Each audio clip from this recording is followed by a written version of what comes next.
با سلام و درود به کانال پارس رپ خوش آمدید. امروز آمدیم با اخبار اخیر توماج و پوتک و حرفهای جی و کلی حواشی و اخبار جنجالی دیگه، پس با ما همراه باشید. خب اول بریم به اخبار پوریای پوتک بپردازیم. آمد تایید کرد امیری قسمت دوم داره که در آینده اون پخش میشه و گفت این خبر یه جورایی لو رفته حساب میشه، چون توی پیامی که دیدین زیاد غلط داشت، انگار توی حالت عادی نبوده. خب الان بپردازیم به خبر بعد. خبر توماج این چند وقت خیلی واسش حواشی درست شده و حواشی در مورد وصف بودن توماج و بدنسازیش بود که یکی از زندانی ها آمد و در موردش توضیح داد. بریم با هم ببینیم و برگردیم. تجربه زندان بودن رو دارم، اینکه آیا عضلات سازی توی زندان ممکن است یا نیست رو براتون توضیح بدم. اول اینکه خدا بیامرزه محمد مهدی کرمی ما دوستانی بودیم دوره هم اونجا، حالا اسم نمیارم. یکی از اون دوستان که با هم بود محمد مهدی کرمی بود که نگاه کنید با دبه های نوشابه یا دوغ، این سفید دوغا بودن، 6 7 تا 8 تا حتی کم و زیاد داشتیم. دنبل مثلا تو ذهن خودمون 5 کیلویی، 10 کیلویی، 15 کیلویی تا 20 کیلویی هم میتونستیم درست کنیم. داخلشون آب میریختیم با پارچه‌های سفید که موقعی که وارد میشی به شما پارچه سفید میدن بابت که بکشی رو تخته.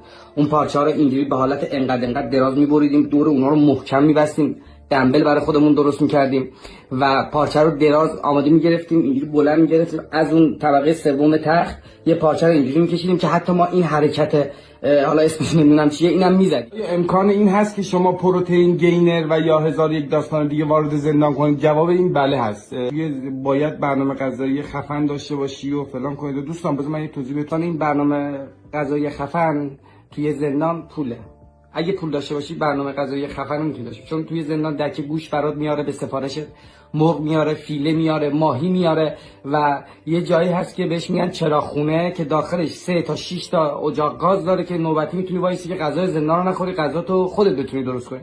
این شرایط زندانی بود که ما توش بودیم. خب یه حواشی دیگه هم واسه توماج اتفاق افتاد که توماج از ایران خارج شده. بعد توماج با یه پستی آمد اینطور جواب داد: اگه شایعه رفتن منو باور کردید که دم مرامتون گرم. چند روز اخیر یه ویدیویی هم پخش شد از دیدار حسین. بریم ویدیو رو ببینیم. حسین سلطان رپ ایران، احمد مور. آقا امشب اشغال براست شما خیلی جلویم، تو برو من نوکرتم. این کنسرت پیشرو هم برگزار شد و واقعا اجرای خیلی عالی داشت.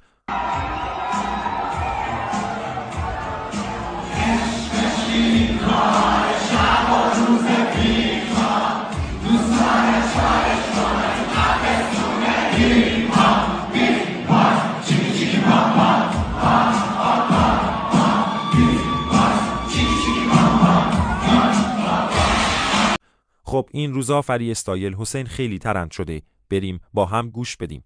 بارا نزنه وقتی من تقه تو خون و خاک و توی کفنه تو سایه امینت و داری روی وطنه دشم رابطه ظلم و مردم میشه حسنه درک. یه ویدیو از جمعیتی که رفتن به دیدار گادپوری هم پخش شد.